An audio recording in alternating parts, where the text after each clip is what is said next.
Sometimes you'll end up with images that have not enough detail in the shadows.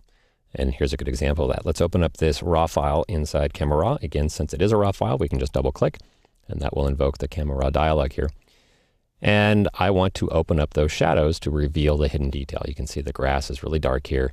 I don't see any detail in their jeans at all. I'm going to go ahead and grab the fill light slider. So recovery is for getting highlight detail back. Fill light is for opening up the shadows and revealing shadow detail. Now again, this is a sample image where I'm really going to use the extreme range of fill light. On a typical image, you wouldn't be dragging fill light over to 100%. But again, I just want to show you the kind of the power of fill light. Now, depending on how bad the shadow detail is or how dark your image is, you might also combine fill light with the exposure slider, just like you might combine exposure with recovery, depending on what the problem of the image is. So since this image is too dark, I'm going to take the exposure slider and drag it to the right to make the overall image pop a little bit. And you can see now I've recovered fantastic detail in the shadows.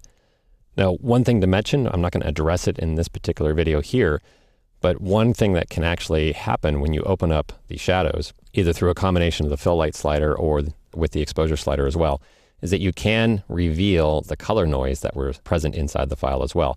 Because the image was originally so dark in these areas, though, you probably didn't notice the color noise pixels. There is a way to actually reduce or even eliminate the color noise. We'll switch to that in a different video. There's a detail tab here where you can actually reduce the color noise. But for now, just know that it's something to look out for. If you take the fill light slider too far, you might end up revealing too much noise, even too much for Camera Raw to deal with, depending on the extremes there.